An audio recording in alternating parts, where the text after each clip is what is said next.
दान की महिमा भगवान बुद्ध का जब पाटलिपुत्र में शुभागमन हुआ तो हर व्यक्ति अपनी अपनी सांपत्तिक स्थिति के अनुसार उन्हें उपहार देने की योजना बनाने लगा।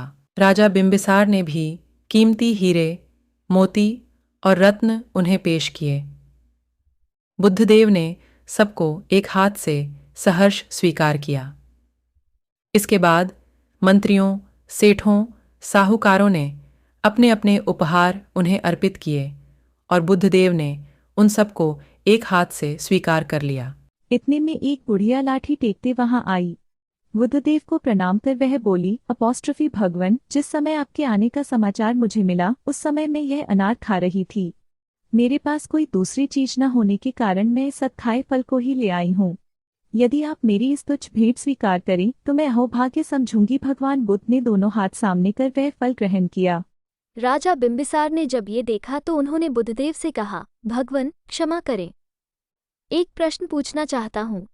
हम सबने आपको कीमती और बड़े बड़े उपहार दिए जिन्हें आपने एक हाथ से ग्रहण किया, लेकिन इस बुढ़िया द्वारा दिए गए छोटे एवं जूठे फल को आपने दोनों हाथों से ग्रहण किया, ऐसा क्यों?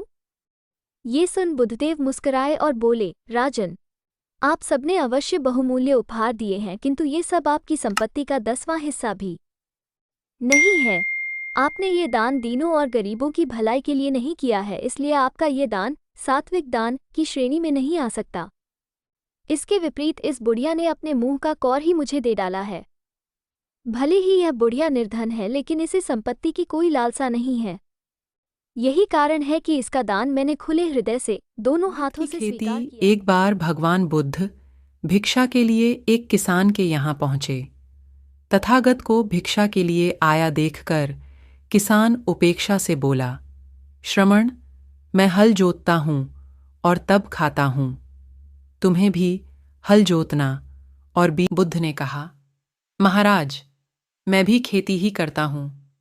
इस पर किसान को जिज्ञासा हुई और वह बोला, मैं न तो तुम्हारे पास हल देखता हूँ, न बैल और न ही खेती का स्थल, तब आप कैसे कहते हैं कि आप भी खेती ही करते हो?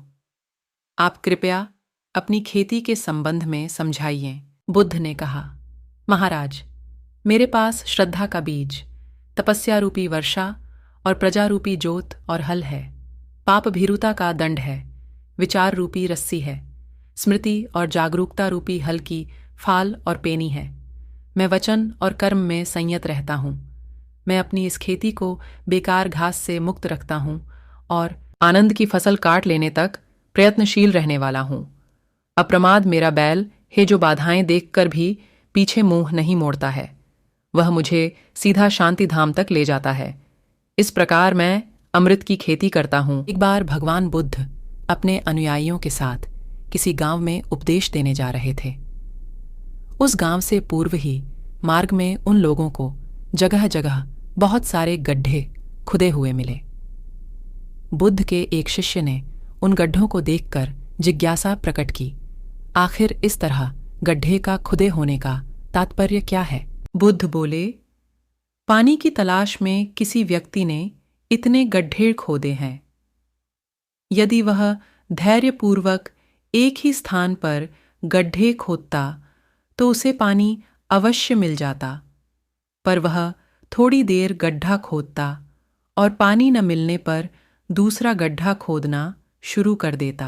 व्यक्ति को परिश्रम करने के साथ धैर्य भी रखना चाहिए। एक बार भगवान बुद्ध जेतवन विहार में रह रहे थे।